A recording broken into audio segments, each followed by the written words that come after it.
www.darsequran.com۔ بزرگان محترم اور برادران عزیز، السلام علیکم ورحمۃ اللہ وبرکاتہ۔ یہ شوال کا مہینہ ہے اور وہ بھی اب ختم ہونے کے قریب ہے۔ اللہ تبارک و تعالی نے ترتیب کچھ ایسی رکھی ہے کہ رمضان المبارک میں مسلمان ایک عظیم عبادت یعنی روزوں کی عبادت کرتے ہیں۔ اس کے بعد جو تقریباً 2.5 مہینے ہیں، شوال، ذوالقعدہ اور ذوالحجہ، یہ اللہ تبارک و تعالیٰ نے حج کے مہینے قرار دیے ہیں۔ چنانچہ قرآن کریم میں فرمایا الحج اشہر معلومات، یعنی حج کچھ متعین مہینوں کا مہینے ہیں، حج کے کچھ متعین مہینے ہیں۔ اور اس آیت کی تفسیر میں حضور نبی کریم سرور دو عالم صلی اللہ علیہ وسلم نے ارشاد فرمایا کہ وہ مہینے جو متعین ہیں وہ شوال ہے، ذوالقعدہ ہے اور ذوالحجہ ہے۔ اگرچہ حج شوال میں اور ذوالقعدہ میں ادا نہیں کیا جاتا، بلکہ ذوالحجہ کے کچھ ایام ہیں جن میں ادا کیا جاتا ہے، لیکن ان مہینوں کو یعنی شوال اور ذوالقعدہ کے مہینوں کو جو حج کے مہینے کہا جاتا ہے وہ اس لیے کہ اگر کوئی چاہے تو شوال کے مہینے ہی سے احرام باندھ کر جا سکتا ہے، اور یہ بھی ہو سکتا ہے کہ شوال کے مہینے سے احرام باندھے اور حج ذوالحجہ تک احرام باندھے رہے، قران یا افراد کرے، اور یہ بھی ہو سکتا ہے کہ شوال کے مہینے میں جا کر عمرہ کر لے، عمرہ کر کے حلال ہو جائے، احرام کھول دے، اور اس کے بعد پھر جب حج کے ایام آئیں تو دوبارہ احرام باندھ لے۔ بہرحال اس وجہ سے ان مہینوں کو حج کا مہینہ کہا جاتا ہے۔ تو گویا ادھر روزے کی عبادت سے فراغت ہوئی تو فوراً حج کی عبادت کا سلسلہ شروع ہو گیا۔ تو اس حج کے بارے میں چند ضروری باتیں ہیں جو عرض کرنی ہیں۔ یہ تو ہر مسلمان کو معلوم ہے کہ جس شخص کے اندر استطاعت ہو حج کرنے کی، اس کے ذمہ حج فرض ہو جاتا ہے۔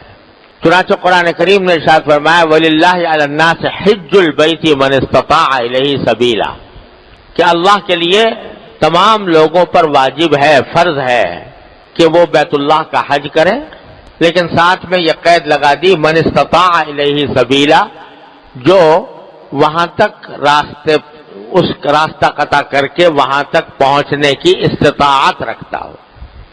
اب استطاعت کا لفظ بڑا عام ہے، کوئی آدمی اگر ایسی جگہ رہتا ہے کہ پیدل جا سکتا ہے اور پیدل جانے کی استطاعت رکھتا ہے، اس پر بھی حج فرض ہے۔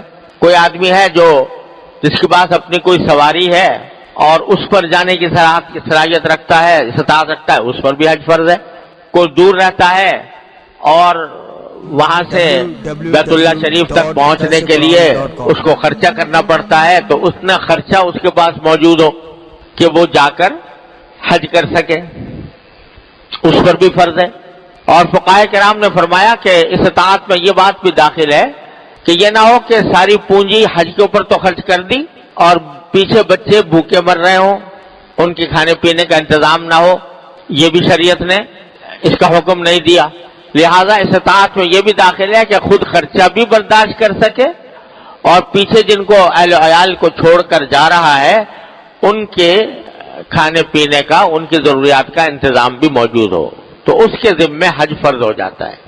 اب آج کل کے حساب سے وہ چونکہ حج جو ہے وہ ایک سرکاری انتظام میں کیا جاتا ہے یا کچھ پرائیویٹ تنظیمیں ہیں جو انتظام میں کرتی ہیں، مقدار ہے حج کے خرچے کی وہ معلوم ہے۔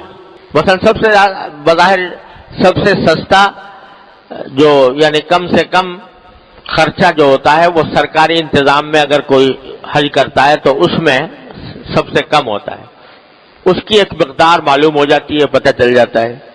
تو اگر اتنے پیسے کسی کے پاس موجود ہوں، اور پیسے میں یہ بھی داخل ہے کہ اتنے مقدار کا اگر زیور موجود ہے کسی انسان کی ملکیت میں اور وہ اس کو بیچ کر اتنے پیسے حاصل کر سکتا ہے جس میں کہ حج کا خرچہ پورا ہو جائے، اس کے ذمے بھی حج فرض ہے.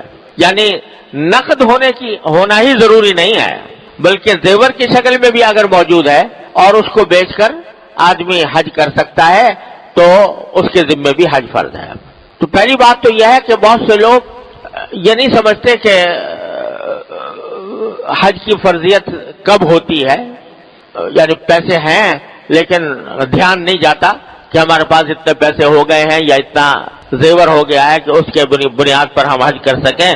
تو وہ اب اس خیال میں رہتے ہیں کہ نہیں جب ہوگا دیکھا جائے گا، لیکن ابھی فی الحال ہم نہیں کرتے. ایک تو یہ غلط فہمی دور کرنی چاہیے. دوسری بات یہ کہ بہت سے لوگ یہ سمجھتے ہیں کہ جب تک بچوں کی شادی نہیں ہو جائے گی اس وقت تک ہم حج نہیں کریں گے.